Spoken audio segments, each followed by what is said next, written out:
Sit down.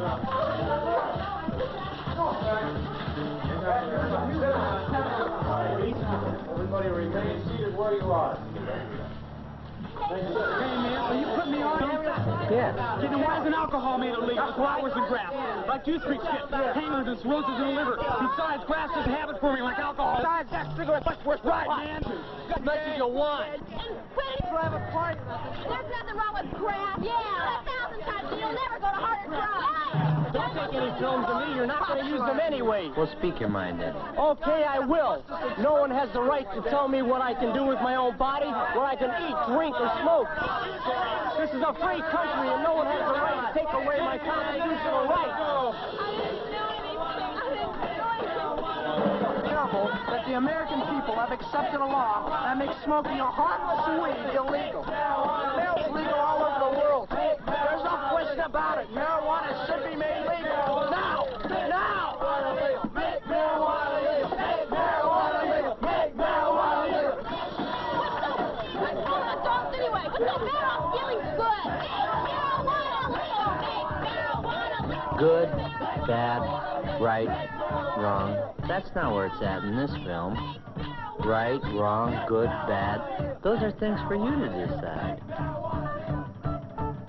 Too many people have already decided for themselves, and you, whether grass is good or bad. What's most important is what you think. So without any preaching from this film, let's examine the facts and only the facts. There are too many false impressions and prejudices to do it any other way. Okay, then why isn't alcohol made illegal? It's allowed. I take juice freaks, man. They get hangovers and cirrhosis of the liver. Besides, grass isn't habit forming like alcohol. Right. The facts are, if you drink enough, alcohol will give you hangovers, cirrhosis of the liver, and what's more, it can even kill you. If you are a certain emotional and psychological type, you may become dependent both physically and emotionally and will join the 5 to 6 million known alcoholics in the United States. Now, what are the facts about marijuana? What do doctors and psychiatrists have to say about which is worse for you physically and emotionally, alcohol or marijuana? The facts are, at this time, there are no known damaging physical effects from the use of marijuana. But, unlike alcohol, when you take too much at one time, you don't pass out. You more than likely run the risk of an unpredictable and unpleasant bummer.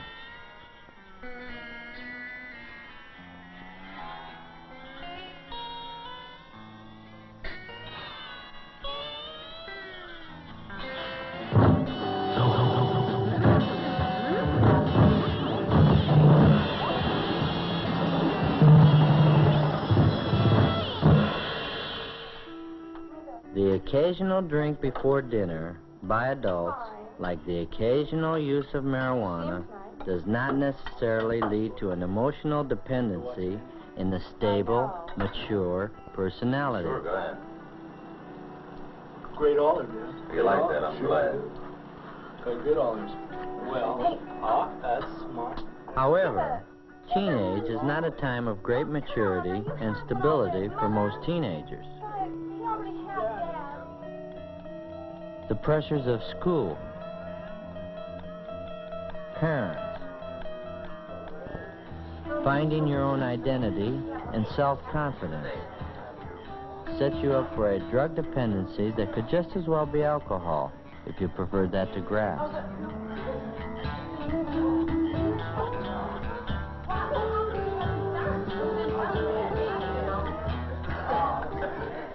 Some adults are not mature or strong enough to stand the pressures of their daily lives.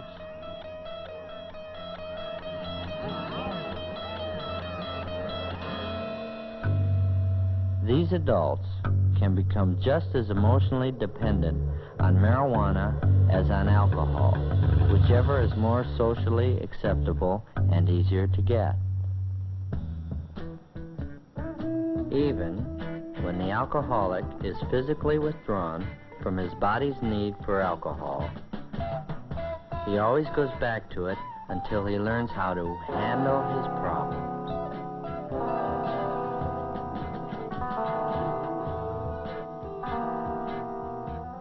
Just as the alcohol drinker who finds himself needing a drink more and more frequently is the warning sign of his dependency, so it is with the pothead. The more he needs the escape from reality or the pleasure of marijuana, the more he is becoming emotionally dependent, exactly as the square and unhip alcoholic adult does. Do two wrongs ever make one right?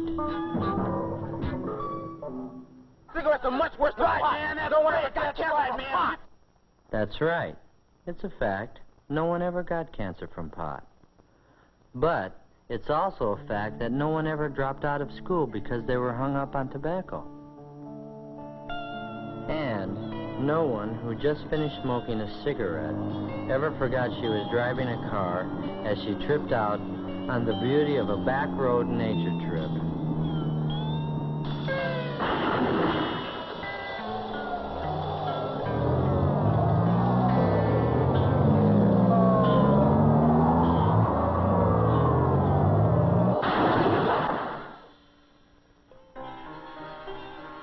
And no cigarette pusher ever tried to turn you on to hard drugs or the needle.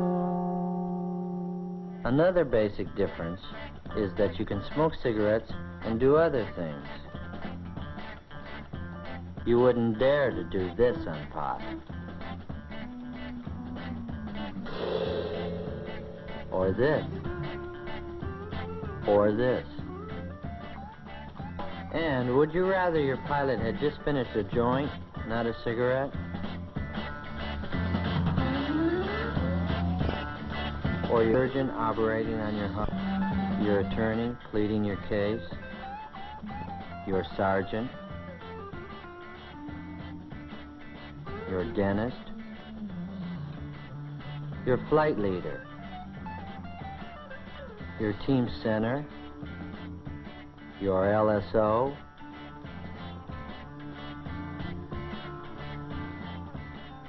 your school bus driver, your country's astronauts,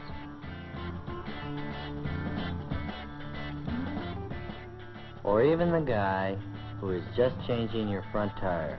Would you rather he was smoking a cigarette or a joint? However, neither your government nor any responsible person recommends smoking. So, 2 or 3 wrongs don't make one right either. Everybody knows that weed is addictive. You can blow as much as you want. No, I'm here. And quit any time you want. Blow as much grass as you like, and your body won't need it? Right. You can quit any time you like? Not true for everybody. And that's the problem.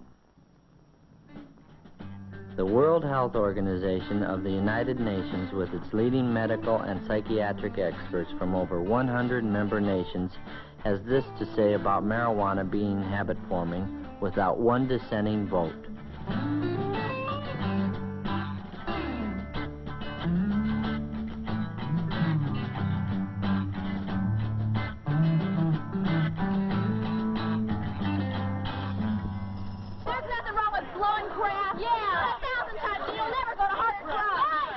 That may be true for the great majority who smoke pot, but it's not true for the many thousands who have gone on to acid, amphetamines, barbiturates, and end up on heroin. However, it is not a fact that practically everyone on grass turns into a flaky drug addict. That's just not true. Every informed person knows this. What is true may be discovered in this Narcotics Rehabilitation Center in some of the group therapy sessions, where we will learn what former drug addicts have to say about marijuana turning them onto hard drugs. How many of you started on pot before you started heroin? I did. I did too. I did too. I did. So did I.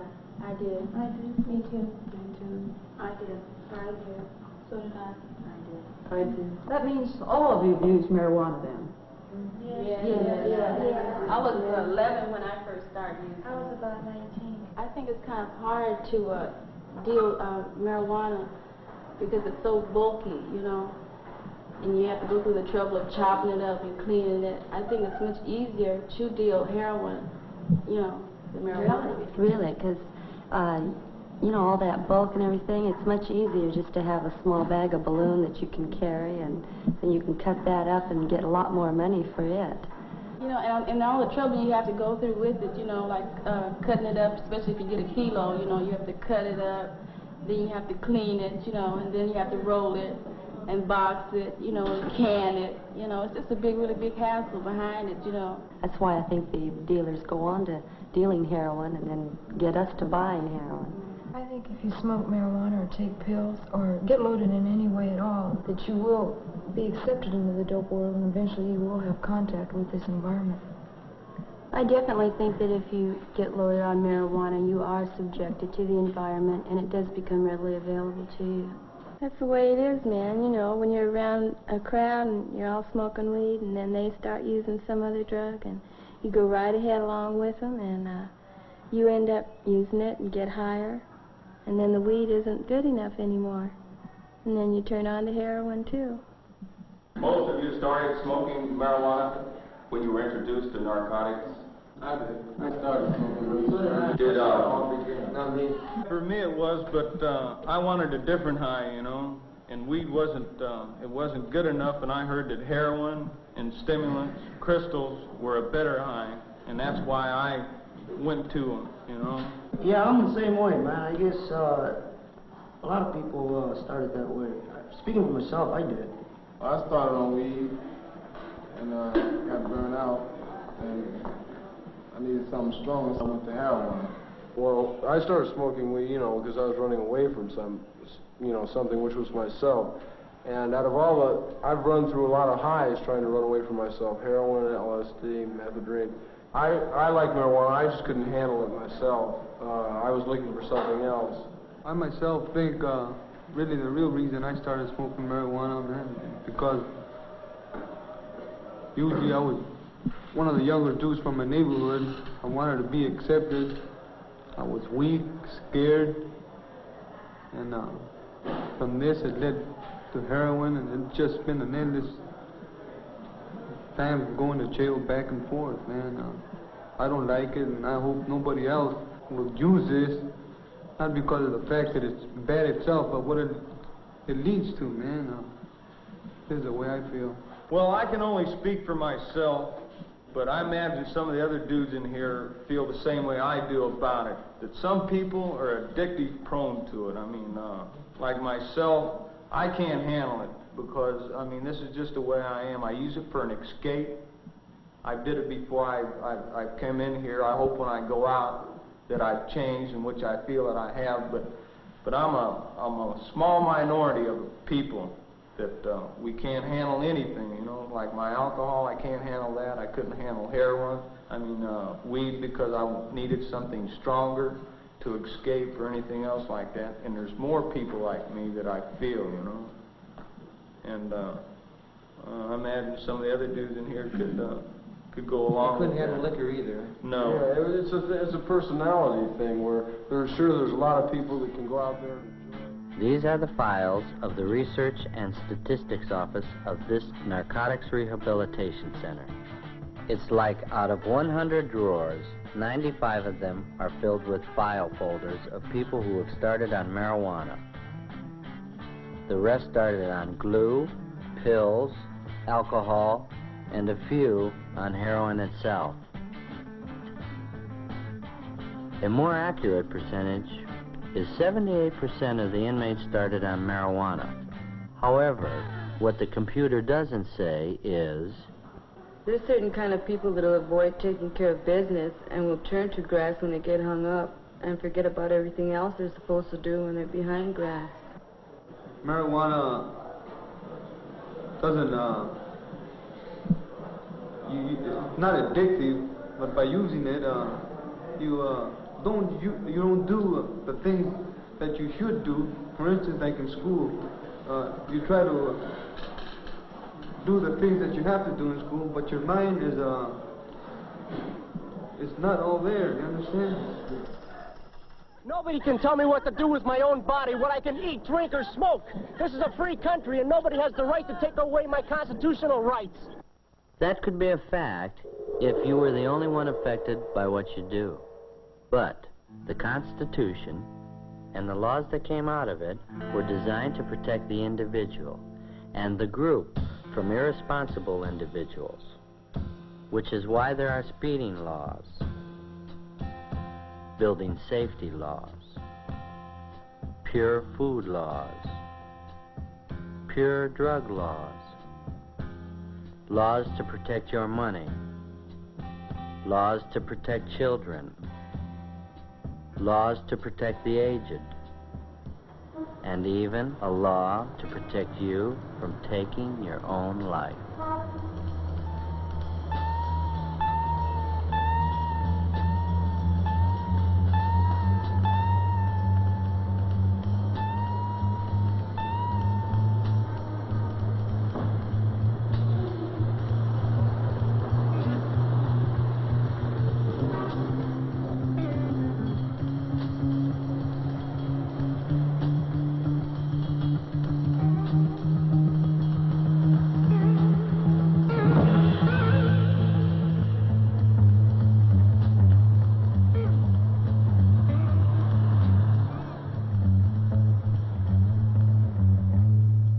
Law after law after law, all of them hopefully designed by a democratic government to protect both the individual and the group. From aspirin to the latest vaccines, the manufacture and control of all drugs is government supervised.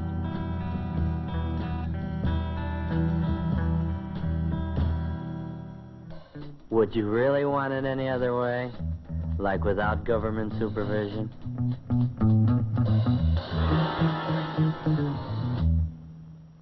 As a drug, marijuana comes under the supervision of the federal and state governments. It is the assigned work of the police to enforce the law. It is not something they dreamed up on their own. From the 10 Commandments to the Constitution, man has made laws to protect him from hurting himself in the common interest of the group called society. Doctors, psychiatrists, social scientists, chemists, biochemists, basically people who are not primarily concerned with the ethics or morality of the use of marijuana, have provided their expert knowledge to our legislators, which in turn has caused them to pass laws to make marijuana illegal, not as a matter of morality, but as a matter of health, mental health, period. I think it's terrible that the American people have accepted a law that makes smoking a harmless weed illegal. Marijuana is legal all over the world. There's no question about it. Marijuana should be made legal. Now! Now! Make marijuana legal! There's no question about it. Many young people agree with that. Let's examine the facts. First, marijuana is not legal all over the world. It isn't legal in Mexico, Egypt, India, Great Britain, China, Japan, or any of the major nations in the civilized world. Nigeria is one of the latest countries to make marijuana illegal. Here, the pusher is given the death penalty.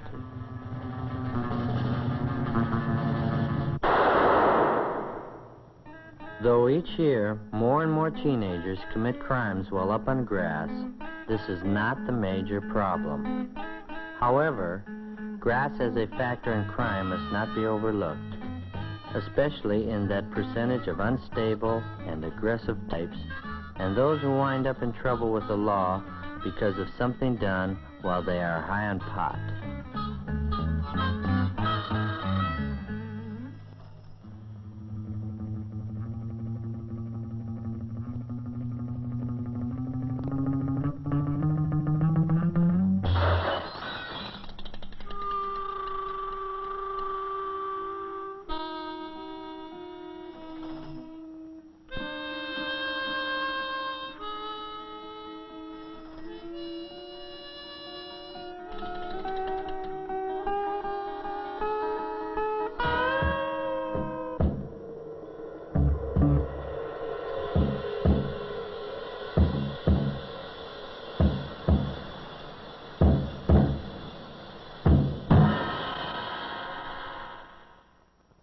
Too many average and decent teenagers smoke pot without committing crimes, except for the illegality of the sale, possession, or the use of it. So, why not make it legal? Why not bring it out in the open and make it legal in America? It's just that there are too many unstable people in America who would become emotionally dependent on marijuana and end up as non-functioning weed heads.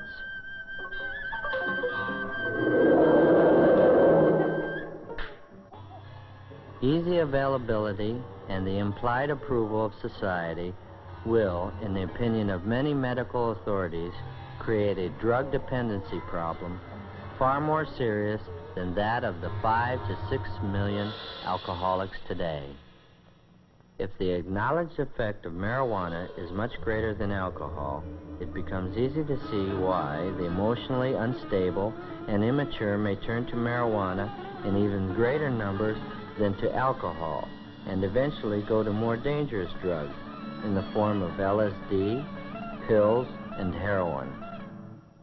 Who, me? Who, me? Who, me? Who, me? It's possible. Who, me? And that's the problem. You can never tell who is so stable and so emotionally secure that they will not become dependent on marijuana or other drugs for pleasure and full-time escape. What's the matter? I'm feeling good. Nothing, baby. Nothing.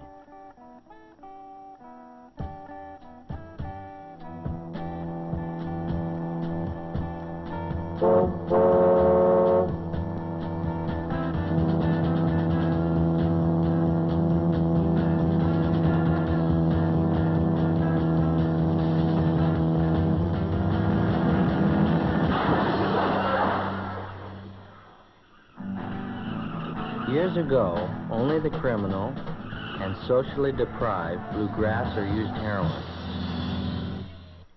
Today, the nicest people may be on grass. Why is that a fact? I took it on a dare. But only kids take dares. I dare ya. Come on. Jump. Jump. I did it. Jump. Come on. Jump. I did it. Jump. Jump. Jump.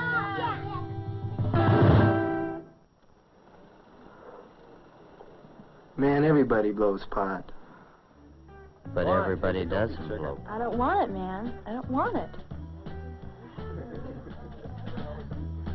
Take a hit. No, I don't want it. I don't want it. Come on, Frank. No. Take a drag. It won't hurt you. Come on. You got it. The first sign of character and emotional weakness is when you do things just because others are doing them. When I'm high, it enhances my creativity. This is the same subject matter and painter for both paintings. One was painted before going up on weed, and the other while high on weed. Can you see any significant creative difference? When I'm high, it enhances my creativity. The artist thinks he's being more creative, but do you see it in his work?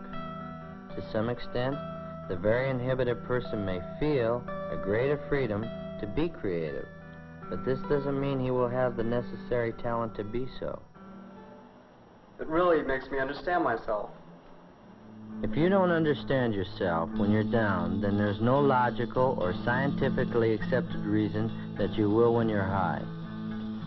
Besides, while you're up on grass, you may tell yourself only what you want to know, if you are lucky enough not to be on a bad trip and discover a frightening thing about yourself at that time.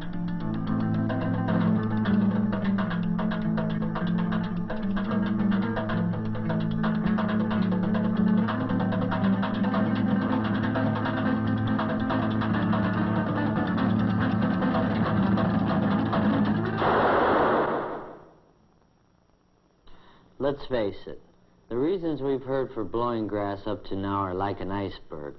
What about the underlying reasons that are like the 90% of the iceberg you never see?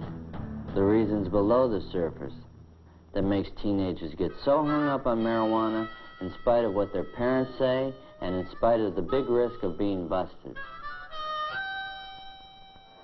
The world stinks. Adults keep making wars. Next war will probably kill everybody on Earth, including me. Parents are hypocrites. They tell us one thing, but then they do another. Why don't they practice what they preach? Why are adults so hung up with making money? That's all they think about. School's a real bummer. Dull teachers, dull subjects. I just can't wait to get out. Why can't we dress the way we want in school? Sure, we're old enough to be drafted, but we're not old enough to vote. Why are they always treating us like children? Adults never have time to listen to us. And when they do, they just don't do what we're saying. If adults like to make war so much, why don't they go and fight in them? I'm better educated than either of my parents, but they don't listen to me. How can I plan for the future with the draft waiting for me? Why don't you come back some other time when everything is all right with us? And in the meantime, I'll do what I want to do here, and you do what you want to do where you live. Dig? Why shouldn't I smoke grass? Why shouldn't I live now and have all the fun I can? If I don't get killed in the war or by the big bomb, all I can look forward to is making money like my father, and I know he isn't happy. You know, sometimes I think it's like a war. Everyone over 30 is the enemy. Over 30? Over 25. Obviously, these are things that bug a lot of the young people. But this time, rather than hear from the establishment, who run newspapers, radio, television, book and magazine publishing companies, political parties, and schools, let's hear from those other teenagers who aren't smoking pot. Not all teenagers are on grass. I'm not, and my close friends aren't. Every time someone wants to turn me on to pot, they tell me I'll discover myself. Well, I don't need that kind of crutch. Besides, I've never seen any potheads come up with any kinds of answers that help them cope with the kind of problems they have, or I have. I think the teenagers of today are very idealistic, but we don't have definite ways of showing it. We're not old enough to vote, and older people are always telling us what to do. You can't blame us too much for fighting back.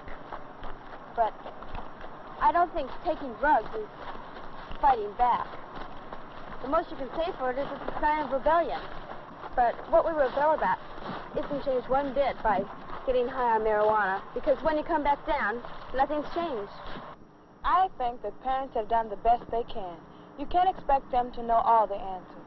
Lots of us have had a better education than they have, but that doesn't find solutions for their problems instead of trying to find new experiences. I say that teenage is the time to put up or shut up, not to gripe and go on a trip inside yourself. Parents have to go out every day and deal with the things in the outside world that bug them too. I know my parents are too hung up on making money and putting on a show for the neighbors, but that doesn't mean I have to put down money completely, because maybe when I get married, I'm going to have money for my family too. I just don't have to be as materialistic about it, that's all. The world is changing, and some things are still too hard for our parents to understand. But blowing grass, and that's really a cop-out, and it won't help our parents understand a darn thing. School is like everything else. You only get out of it what you put into it. It's not a party. The way I look at it, I'm here to learn. Even if some of the subjects or the teachers aren't the greatest, I've got the best of it. Different education, and everything extra is just gravy. There really is a communication gap, but I think that if I have a better education and better life than my parents, I should make the first move to make that gap become smaller and smaller. From what I've read and from what I've heard, there are millions of adults over 30 who don't like or going to war any more than we do. I honestly believe that adults are disappointed in us because it's always been expected of young people to try to change things, to make things better, or at least prepare to change things if we don't like them. Not to cop out on life through grass or other drugs. No, not for me. I'm more interested in dropping into the world I live in than turning on, tuning in, and dropping out. I don't like to criticize anybody, but I think that too many teenagers don't have too much purpose. It's like they don't have any goals. I don't mean that they should just be planning to make money and all that, but I think that trying to find something you'll enjoy doing for the rest of your life is the least you can do now, because everybody has to work, even girls before they get married, and even after they do. I think too many teenagers traded in their idealism for a stick of weed. When I see some teenagers acting superior to those of us who don't need drugs to feel good or understand ourselves, I get real bugged. Well, now, you've heard from both sides of the question. But what you do with your life is up to you. If you become a pothead, you risk blowing the most important time of your life, your teenage. That unrepeatable time for you to grow up and to prepare for being an adult that can handle problems and make something meaningful out of life. Or you have the choice to have the courage to see and deal with the world for what it really is. Far, far from perfect, but for you and for me, the only one there is. While some of you will actually go to the moon and perhaps other planets, this world will be your establishment, and you will be the establishment. And what you do or do, you're seeing. You're the generation with the brain power and the opportunity to do more for the human needs of this world than any other generation in history. Let's hope that your teenage children don't have too much criticism about what you did or didn't do because you were on pot.